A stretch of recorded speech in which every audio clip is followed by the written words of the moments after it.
Merci. Quand j'étais tout jeune, j'étais un dévoreur de livres. Des romans, des ouvrages de science-fiction, des ouvrages de science. Et parmi mes auteurs préférés, il y avait Stephen Jay Gould et Douglas Hofstadter. Ils n'avaient pas leur pareil pour entremêler dans leurs histoires les aventures des humains, les aventures des idées, les aventures des grands projets. L'art, la culture, les sciences, tout ensemble. Stephen Jay Gould nous faisait rêver avec des histoires de biologie évolutive, mon grand amour de jeunesse. Douglas Hofstadter nous entraînait dans des aventures mathématiques incroyables. C'est dans ses ouvrages que j'ai entendu parler pour la première fois d'Alan Turing, du développement de l'intelligence artificielle et de toutes autres sortes de sujets liés à la mathématique et au reste. Et je pense que ça a joué un rôle dans le fait que je sois devenu mathématicien plus tard. Mais le hasard des études a fait que je me suis retrouvé mathématicien, pas du tout sur les sujets de prédilection de Hofstadter, mais sur d'autres choses passionnantes. La physique mathématique, devant mes équations chéries, physique mathématique, problème de la stabilité dans les plasmas, problème de la croissance de l'entropie dans les gaz, des sujets très solides, bien loin de l'image de flou qu'avait l'intelligence artificielle à cette époque. Et quand l'un de mes collègues s'est lancé là-dedans, dans l'intelligence artificielle, dans les années 2000, je lui ai dit « Est-ce que tu es sûr de ce que tu fais ?» C'est un sujet qui n'a pas abouti à grand-chose pour l'instant. Et comme je me trompais, tout le monde se trompait. Personne n'avait anticipé que ça reviendrait sur le devant de la scène avec tant de force. Ce sont les aléas et les rebonds des sciences. Et puis, moi aussi, j'ai eu ma dose d'aléas, de rebonds, d'histoires inattendues. Et quelques années plus tard, je me suis retrouvé député, en charge d'un rapport pour le gouvernement sur l'intelligence artificielle, occupé à me plonger dans le sujet et à écouter des centaines d'experts nous parlant de l'évolution de ce sujet. L'intelligence artificielle, c'est passionnant parce que, finalement, c'est beaucoup plus efficace qu'on ne le croyait, mais surtout, ça s'invite dans tous les domaines. C'est un sujet transversal, c'est un sujet dans lequel il faut écouter les experts issus d'innombrables horizons. Et un sujet dont il faut débattre publiquement pour que la société puisse s'approprier l'évolution, pour qu'on invite des situations de rejet, pour qu'on permette à chacun d'être acteur de cette évolution. Quand on pense à l'intelligence artificielle, tout de suite, des images effrayantes viennent à l'esprit. On pense à savoir si les machines et les algorithmes viendront nous voler nos emplois, si une intelligence surhumaine cherchera à prendre notre contrôle, comme dans le film de Stanley Kubrick, 2001, l'Odyssée de l'espace. On peut craindre aussi, comme la mathématicienne Cathy O'Neill, que ces armes redoutables puissent être utilisées au service de buts que l'on ne peut que désapprouver. Et nous en avons bien des exemples dans lesquels un mauvais usage de l'intelligence artificielle peut aboutir à une destruction de la démocratie.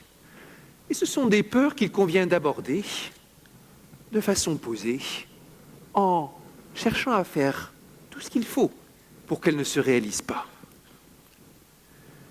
L'intelligence artificielle, c'est aussi un sujet qui s'invite de façon très positive dans nos rêves, dans ce que nous sommes capables de réaliser, dans des réalisations incroyables, comme celle qui mena Demis Hassabis à se lancer dans la construction du meilleur joueur de Go jamais réalisé.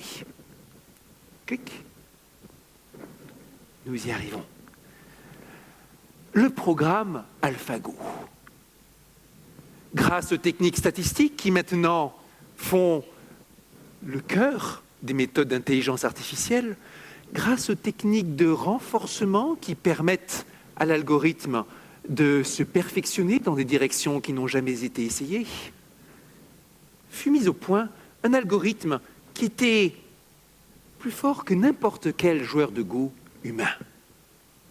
Ce qui n'empêcha pas d'ailleurs les ventes de jeux de Go à travers le monde de grimper en flèche.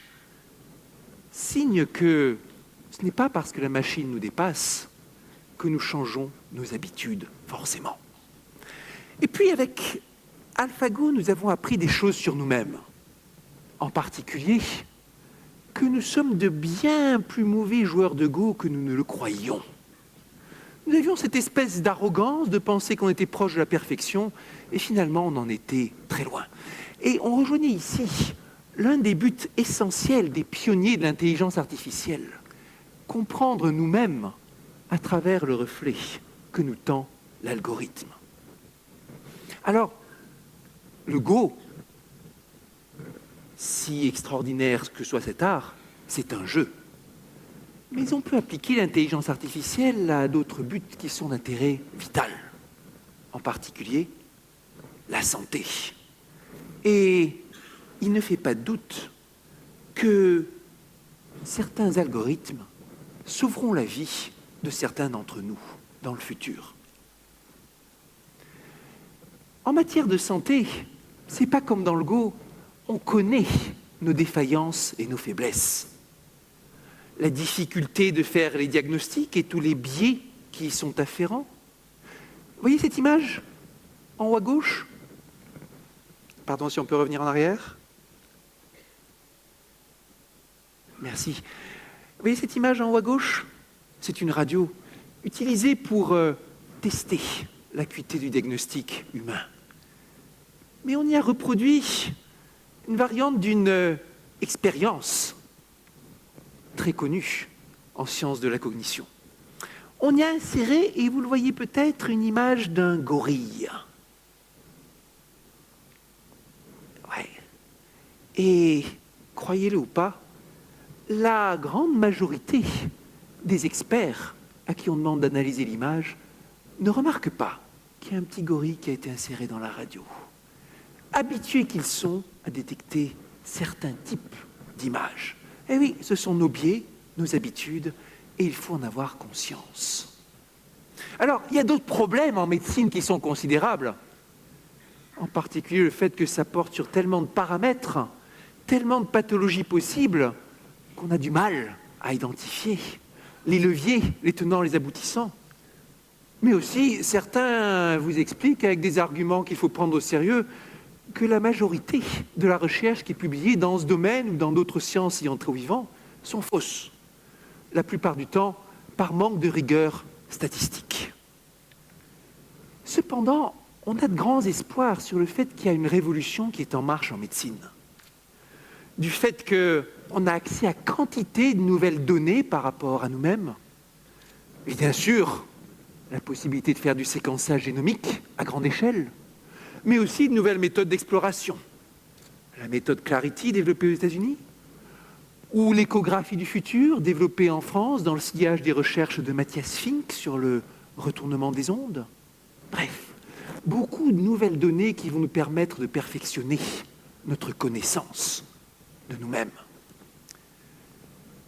Les données, il faut les interpréter. Parfois, c'est difficile.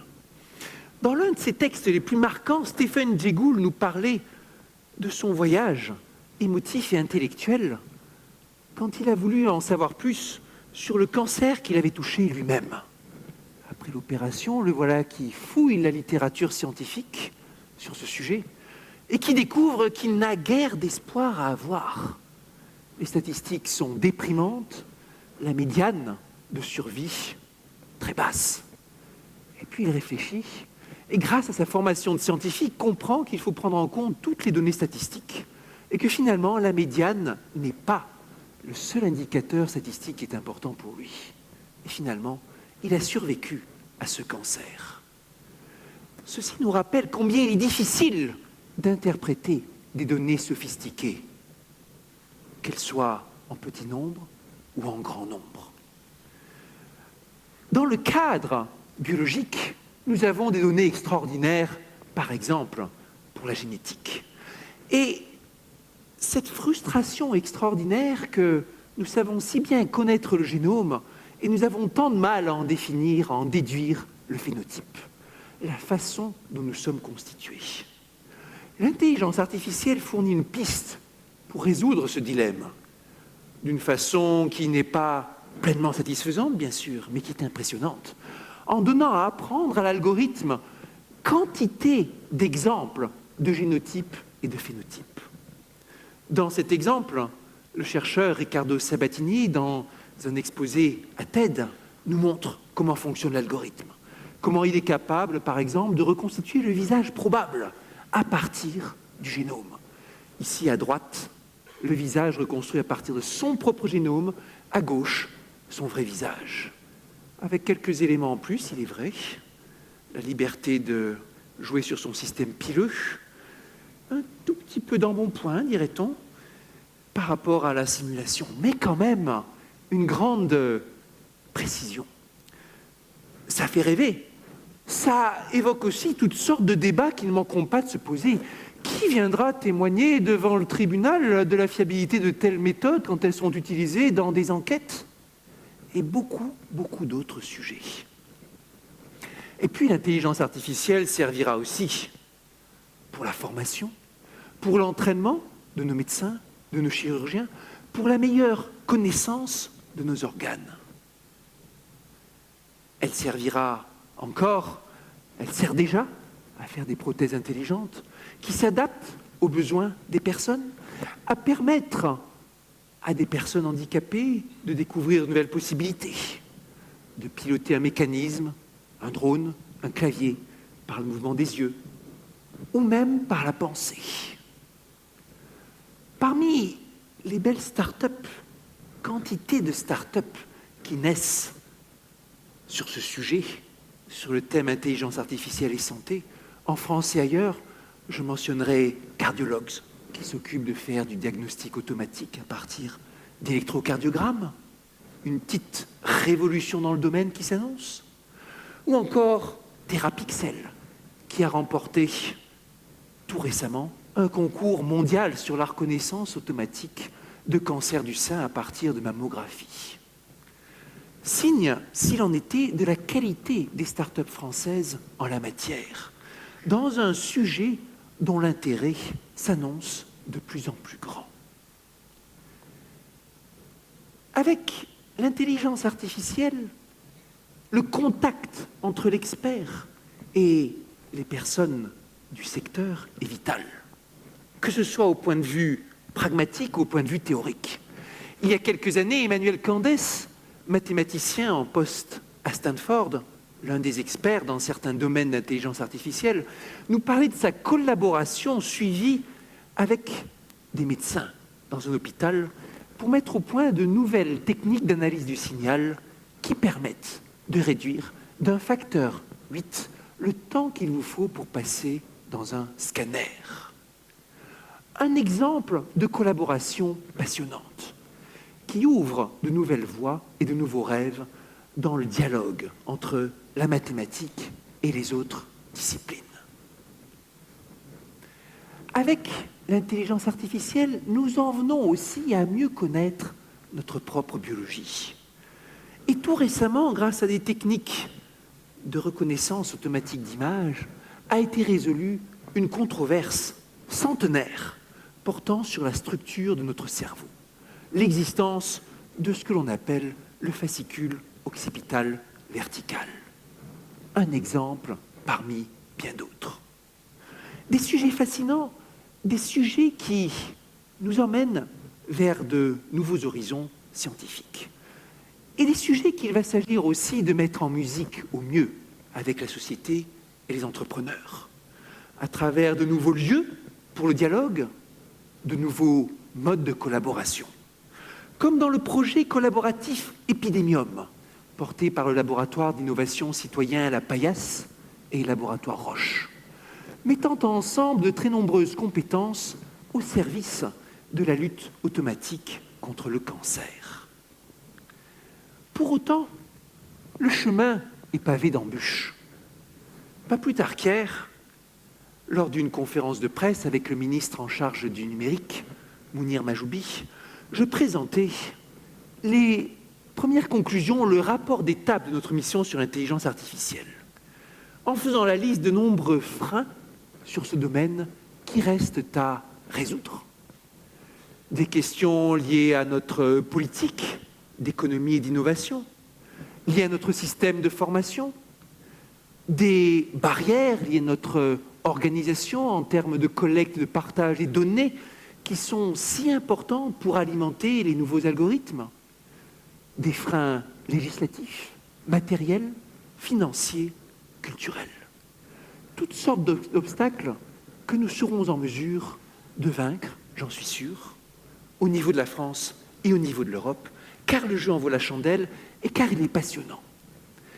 L'intelligence artificielle, c'est un sujet qui permet à toute la société de dialoguer et qui nous permet aussi de nous explorer nous-mêmes, de découvrir dans nos organisations humaines où sont nos biais, nos forces et nos faiblesses, et de progresser.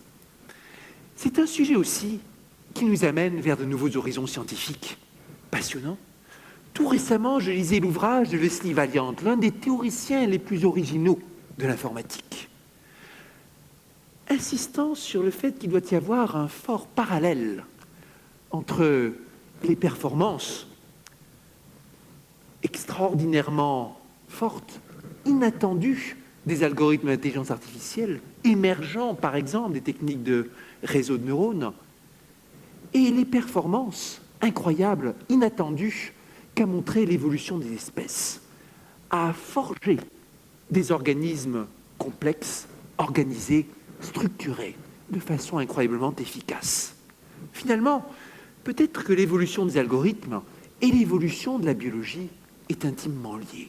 Et peut-être que j'en reviendrai par ce biais à m'intéresser à mes amours d'enfance sur l'évolution des espèces. Alors, à coup sûr, il s'agit d'une histoire à suivre, tous ensemble. Je vous remercie.